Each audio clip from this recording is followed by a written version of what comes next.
Most people stay poor not because they do not work hard, but because they underestimate the one force that decides who rises and who grinds forever.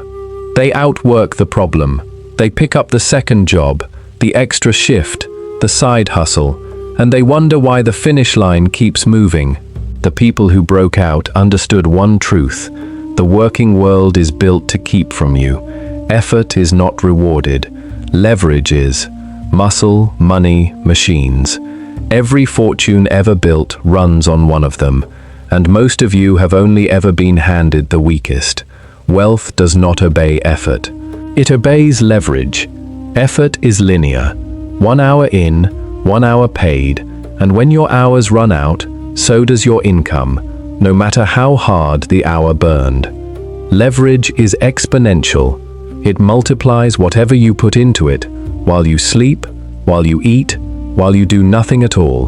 Naval Ravikant, who built and funded some of the largest companies of the last 2 decades, said it plainly: fortunes require leverage, not talent alone, not effort alone, leverage. He named 4 kinds and split them down the middle with a single distinction that changes everything, and almost no one is taught to see. 2 of them require someone's permission. 2 of them require no one's. That mechanism is not magic. It is a set of tools you can learn and rank and reach for on purpose. Here is how each one actually works, step by step, weakest to strongest. 1. Labor. The oldest lever ever invented. Other human beings working for you. This is the mechanism every empire, every factory, every company has run on for 10,000 years. You capture the gap between what a person produces and what you pay them, and you multiply yourself through their hours. 10 people working for you means your decisions move 10 bodies instead of 1. The restaurant owner does not cook faster than his chefs. He commands the kitchen and takes the spread between the plates sold and the wages paid. That spread is the whole game. The difference between what a person creates and what it costs to keep them, captured by the one who organized the work rather than performed it. But here is why labor sits at the bottom, and this is the part they never tell the ambitious. Labor requires permission. People must agree to follow you, and people are the hardest thing on earth to command. They quit, they resent, they slow down when you look away. Managing humans is a tax on every hour you thought you were saving. You are leveraged, yes, but leashed to the moods of everyone holding the rope, which is exactly why the next lever exists, to replace the human entirely. 2. Capital. Money working for you instead of people. This became the dominant engine of wealth for the last century, and it is the one you already sense but were told to fear. The mechanism is cold and clean. You deploy money into an asset, and the asset produces a return, and the money never gets tired, never complains, never needs managing at midnight. You buy the stock, and thousands of employees you will never meet work to grow the value of your slice. You borrow against a property, and a tenant's rent pays down the debt while the building appreciates on its full price, not on your down payment. Walk that second one slowly, because it is the clearest picture of leverage there is. You put down a fraction of the price. A stranger's rent covers the loan every month. You add nothing from your own pocket. Years pass, the debt shrinks under someone else's money, and the slice you own swells from a sliver to the whole. Meanwhile, the asset climbs on its entire value, not on the small piece you paid for. So your fraction captures the growth of the whole boulder it was quietly commanding. 3 engines run at once. A stranger pays the debt, the asset appreciates on its full price, and inflation erodes what you owe. Capital multiplies your judgment. Make a good decision, it magnifies the gain. Make a bad one, it magnifies the loss. That is the blade's other edge. But notice the trap, and this is where you'll feel the wall. Capital, like labor, requires permission. Someone has to give you the money. The bank has to approve you, the investor has to fund you, the lender has to say yes. You cannot simply decide to have capital. You have to be granted access to it. Both of the oldest levers, the two everyone races toward, are gated. Someone above you holds the key, and that is the exact ceiling the last two levers were built to shatter. 3. Code. Here the ground shifts under your feet, and most people watching have never once been shown this door. Code is the first form of leverage in human history that needs no one's permission. Write software once, and it runs 1,000,000 times, for 1,000,000 people, at almost zero additional cost, while you sleep. Naval calls this a product with no marginal cost of replication. Build it a single time, and each new user costs you nothing to serve. The programmer writes the app in a month. The app is downloaded 10 million times. He did not work 10 million times harder. He built one machine, and the machine has an army of copies of itself running worldwide, every second, forever, with no boss to promote him and no investor to fund him. You do not ask permission to write code. You just build the thing and release it. This is why the newest fortunes, the founders, the software billionaires, did not climb the ladder of labor and capital. They skipped it. They pressed a lever that answers to no gatekeeper.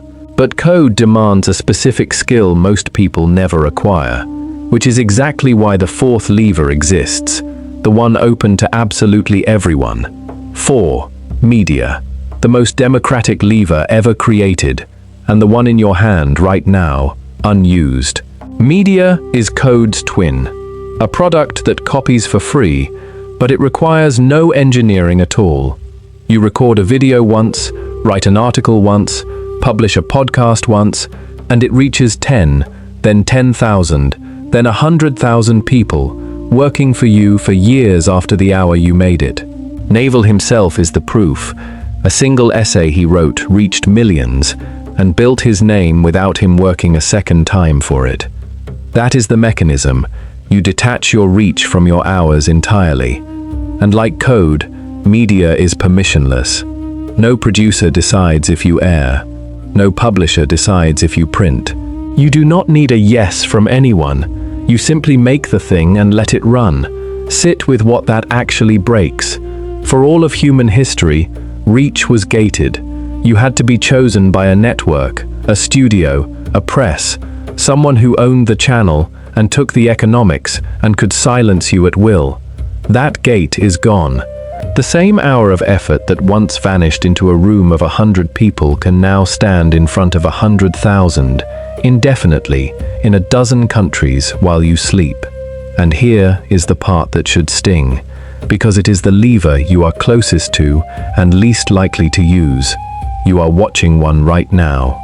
This reached you without permission. The only difference between consuming the lever and owning it is which side of the screen you decide to stand on. Now stop and turn this on yourself, because this is where it stops being a lecture. You already use leverage. You just use the weakest, most leashed version of it, and you call it being responsible. You sell your hours to someone else's company. That is you being the labor in another man's leverage. Your effort is multiplying somebody's wealth right now. It is just not yours. Something in you is already objecting. That's for tech people. That's for the connected. That's not realistic for someone like me. Watch that thought. That is not analysis. That is the conditioning of a system that needs you to keep selling hours. The flinch you feel is not disagreement. It is the cut reaching live tissue. The numb parts never flinch. So sit with the uncomfortable one for a second. Which of these four is being used on you today, and which have you never once tried to pick up? Because here is the deeper truth, older than any of these tools. Naval said, arm yourself with specific knowledge, accountability, and leverage. In that order. Leverage is the last step, not the first, because leverage multiplies whatever you already are.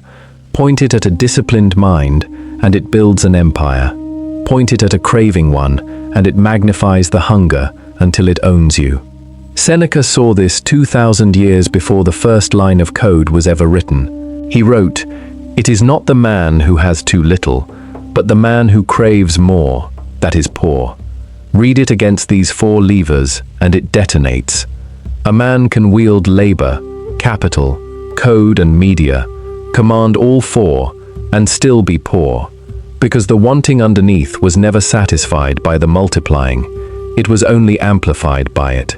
The lever does not cure the craving, it feeds it, at scale. And Marcus Aurelius, an emperor who commanded more leverage than any of us ever will, wrote to himself, "You have power over your mind, not outside events. Realize this, and you will find strength." The levers are outside events. The 4 tools are outside events. The one thing that decides whether they free you or consume you is the mind that reaches for them. So here is the machine, whole. Labor multiplies you through people, but they must follow. Capital multiplies you through money, but someone must grant it. Code multiplies you through products that copy for free, and no one can stop you. Media multiplies your voice to the world, and no one can silence you. Weakest to strongest, leashed to free, permissioned to permissionless, and under all 4, the discipline to hold a force this large without letting it hold you. Master that, and every one of these tools becomes a lever in your hand. Miss it, and each one becomes a rope around your neck, pulled by whoever you handed the end to. Every hour of your life is already flowing into one of these 4. The only question left is whose leverage it is feeding, theirs or yours.